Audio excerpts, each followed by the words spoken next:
आज हम लोग कर्मवीर कथा के बारे में जानते हैं। तो कर्मवीर कथा पाठ में एक पुरुषार्थी की कथा है, एक पुरुष की कथा है जो निर्धनता एवं दलित जाति में जन्म जैसे विपरीत परिवेश में भी रहकर प्रबल इच्छा शक्ति तथा उन्नति की उत्कृष्ट कामना के कारण उच्च पद पर पहुंचता है। इस लेसन में हम लोग वैसे व्यक्ति के बारे में पढ़ेंगे जो गरीब है, दलित जाति से है, फिर भी उसकी प्रबल इच्छा है और इच्छा के कारण उन्नति का उत्कृष्ट कामना करते हुए उच्च पद पर पहुंचता है।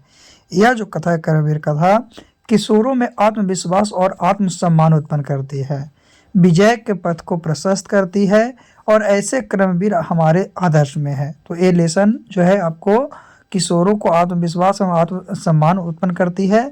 तो देखते हैं इस कहानी के बारे में।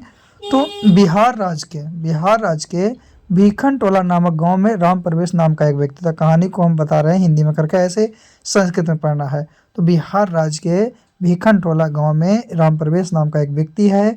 उस गांव से कोस भर की दूरी पर एक प्राथमिक विद्यालय है। उस गांव में एक शिक्षक आया है और उस गांव से बालक को लाकर पढ़ाना शुरू किया। एक नए दृष्टि वाले शिक्षक आते हैं और उस बालक को लाकर क्या करते हैं, पढ़ाना शुरू करते हैं। राम नाम का एक लड़का अपनी मेहनत के कारण क्या करता है, स्नातक परीक्षा पास करता है। बच्चा को जो पढ़ाते हैं स्नातक परीक्षा विश्वविद्यालय में प्रथम स्थान पर लाते हैं और वो भी विश्वविद्यालय लाइब्रेरी के माध्यम से पढ़ कर लाते हैं। वह दूसरे केंद्रीय लोक सेवा परीक्षा अपने परिश्रम के द्वारा उच्च स्थान प्राप्त करते हैं और राम प्रवेश का सम्मान अपने प्रांत और केंद्रीय प्रशासन में बहुत अधिक है। तो यहाँ से क्वेश्चन पूछेगा कि कर्मवीर कथा के मुख्य नायक कौन है, तो वो आपका राम प्रवेश है। राम प्रवेश का घर कहाँ है, तो बिहार राज्य के भीखन टोला में है। इसके परिवार में कुल 4 सदस्य हैं। उसके गांव से कितनी दूरी पर आपका विद्यालय है, तो एक विद्यालय है, प्राथमिक विद्यालय है जो कि कोसों पर दूरी पर है। और उस गांव में एक शिक्षक आए हैं नवीन दृष्टि वाले। कैसे नवीन दृष्टि वाले शिक्षक आए हैं और वही शिक्षक उस बच्चे को ले जाकर क्या करते हैं, पढ़ाना शुरू करते हैं। उस बच्चे को ले जाकर वो पढ़ाना शुरू करते हैं। कौन, नवीन दृष्टि वाले टीचर। नवीन दृष्टि जो संपन्न से जो टीचर आए हैं, वो शिक्षक आए हैं, वो उसे ले जाकर पढ़ाना चालू करते हैं। तो इस तरह से वो पढ़कर अच्छे अंक लाते हैं और कौन से विश्वविद्यालय में पढ़कर प्रथम स्थान पर लाते हैं। और वो विश्वविद्यालय जो लाइब्रेरी था उसमें पढ़े थे। कौन से पूछता है कि कौन से वो आपका पुस्तकालय पढ़े थे, तो विश्वविद्यालय के पुस्तकालय से पढ़कर वो हुए थे। उसके गांव से कितनी दूरी पर प्राथमिक विद्यालय थी, तो 1 कोस की दूरी पर प्राथमिक विद्यालय थी। वो अंतिम में कौन से पर, तो केंद्रीय प्रशासनिक परीक्षा को क्या किए थे, पास किए थे और अच्छे नंबर लाए थे। चलिए आगे हम लोग अब देखते हैं इसके बारे में।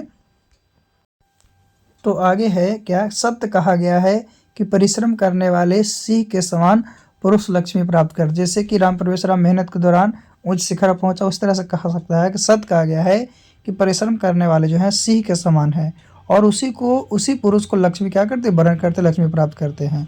तो भीखन टोला गांव के निवासी जो थे धनहीन, शिक्षा विहीन और कठिनाई से जीवन यापन करने वाले हैं। जो भीखन टोला गाँव है उसमें रहने वाले व्यक्ति क्या है, शिक्षा विहीन है, धन विहीन है, यानी गरीब हैं और कठिनाई से जीवन यापन करने वाले हैं।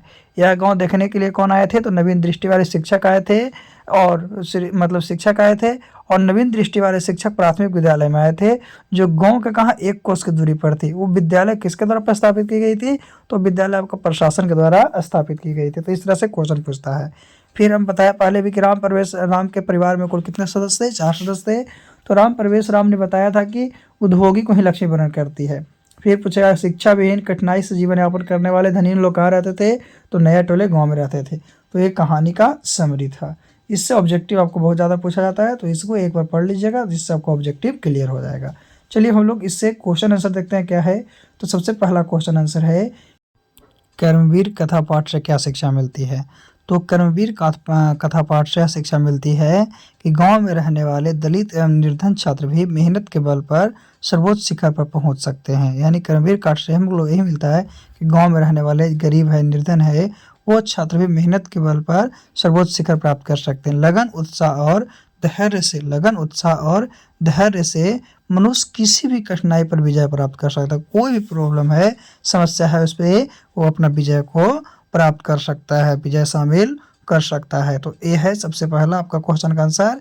तो एक क्वेश्चन अक्सर पूछता है ना। तो कर्मवीर कथा पाठ से क्या शिक्षा मिलती है, तो हम लोग बता दिए कि गरीब लोग जो है वो भी मेहनत के बदौलत सर्वोच्च शिखर पर पहुंच सकते हैं। जिस तरह से इस कहानी में आपको राम परवेश राम के द्वारा बताया गया कि निर्धन था, गरीब था, फिर भी वो अच्छे पार किया। चलिए अब हम लोग दूसरे क्वेश्चन आंसर की ओर चलते हैं। दूसरा क्वेश्चन आंसर क्या है? तो दूसरा क्वेश्चन आंसर है भीखन टोला गांव कैसा है? तो भीखन टोला बिहार राज्य के दुर्गम क्षेत्रों में अवस्थित है। दुर्गम क्षेत्र में क्या अवस्थित है? और यहाँ के लोग जो हैं प्रायः निर्धन एवं अशिक्षित हैं, यानी कि क्या है, निर्धन यानी गरीब भी हैं और अशिक्षित है, पढ़े लिखे नहीं हैं, तथा कष्टमय जीवन बिताते हैं। और यहाँ के लोग जो हैं कष्टमय जीवन को बिताते हैं। कुछ अत्यंत निर्धन परिवार गांव के बाहरी टूटी कुटिया में रहते हैं। टूटी क्या रहते? कुटियाओं में रहते हैं। भीखन टोला से लगभग 1 कोस की दूरी पर एक प्राथमिक विद्यालय है। और भीखन टोला है उससे 1 कोस की दूरी पर एक क्या है? प्राथमिक विद्यालय है। तो ये भीखन टोला गाँव के बारे में था। फिर है अगला क्वेश्चन कि राम परवेश राम ने प्रारंभिक शिक्षा के विषय में क्या जानते हैं? राम परवेश राम जो है प्रारंभिक शिक्षा के विषय में क्या जानते हैं? तो राम परवेश राम भीखन टोला गांव का रहने वाला एक दलित बालक था। एक क्या दलित बालक था?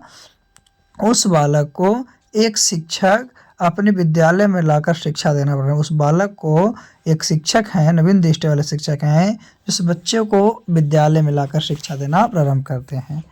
बालक राम परवेश राम शिक्षक की शिक्षण शैली से आकृष्ट हुआ। और बालक जो राम परवेश राम है, जब शिक्षक बताएं तो उनको अति से वो आकृष्ट हुआ और शिक्षा को ही जीवन की परम गति माना, शिक्षा को ही वो सब चीज़ मान लिया था। विद्या अध्ययन रात दिन लग गया। विद्या अध्ययन में क्या किया? पढ़ाई लिखाई में वो रात दिन लग गया। और अपने वर्ग में, वो अपने क्लास में हमेशा क्या करता था? तो अपने क्लास में प्रथम स्थान प्राप्त करने लगा। जो राम परवेश राम था वो क्लास में क्या करने लगा? प्रथम स्थान प्राप्त करने लगा। तो इस तरह से एक क्वेश्चन था। इस तरह से क्या था? एक क्वेश्चन था। चलिए आगे हम लोग इस लेसन के क्वेश्चन के बारे में जानते हैं। तो अभी हम लोग टोटल क्वेश्चन आंसर 3 जाने और उसके बाद इसका समरी भी जाने कर्मवीर कथा के बारे में, है ना। तो बिना देरी किए हुए हम लोग चौथे क्वेश्चन को भी जान लेते हैं कि चौथा क्वेश्चन क्या है और क्या नहीं है। तो चलिए हम लोग चौथे क्वेश्चन को देखते हैं। चौथा क्वेश्चन क्या है? तो चौथा है क्वेश्चन कि राम परवेश राम किस प्रकार केंद्रीय प्रशासनिक सेवा की परीक्षा में सफल हुए? तो राम परवेश राम एक कर्मवीर एवं निर्धन छात्र था, गरीब छात्र था। वह कष्टकारक जीवन जीते हुए अध्ययनशील था। अपने जीवन को बहुत कष्ट से वो जी रहा था और जीते हुए भी वो आपका क्या था? अध्ययन किया करता था। वह अपने से नीचे वर्गों के छात्रों को ट्यूशन पढ़ाकर जीवन यापन करता। अपने से छोटे बच्चे को ट्यूशन पढ़ाते थे, उसका अपना जीवन यापन करते थे। परिणाम स्वरूप केंद्रीय प्रशासनिक सेवा में परीक्षा में सर्वोच्च स्थान पर सफल रहे। और परिणाम स्वरूप क्या? केंद्रीय प्रशासनिक जो सेवा था उसमें सबसे पहले स्थान पर रहे। फिर क्वेश्चन है, लास्ट क्वेश्चन क्या है? एक कर्मवीर पाठ के माध्यम से लेखक हमें क्या कहना चाहते हैं? तो कर्मवीर पाठ के माध्यम से लेखक हमें यह कहना चाहते हैं कि सर्वश्रेष्ठ स्थान प्राप्त करने वाला धनी एवं उच्च वर्ग में मतलब जन्म लेना जरूरी नहीं है। ऐसा नहीं है कि ऊंचा स्थान पाने के लिए हम लोगों को ऊंचे वर्ग में धनी घर में जन्म लेना जरूरी है। गांव में रहने वाले दलित तथा गरीब छात्र भी मेहनत के बल पर राम परवेश राम की तरह सर्वोच्च शिखर पर पहुंच सकते हैं। तो ये था कर्मवीर कथा, जिसका ऑब्जेक्टिव के बारे में आपको पॉइंट बाय पॉइंट करके दिया गया। जिस ऑब्जेक्टिव पूछता है उसको तो आपका क्वेश्चन आंसर भी दिया गया है। तो ये था आज का टॉपिक। नेक्स्ट वीडियो जो है आपका किस चीज़ का है? तो नेक्स्ट वीडियो आपका व्याघ्रपथिक कथा का आएगा। किसका आएगा? व्याघ्रपथिक कथा। तो याद रखना है कि व्याघ्रपथिक कथा के भी सबसे पहले ऑब्जेक्टिव के बारे में बताया जाएगा, उसके बाद सब्जेक्टिव के बारे में बताया जाएगा। तो आज के लिए इतना ही काफ़ी है। फिर से पुनः हम लोग अगले वीडियो में मिलते हैं।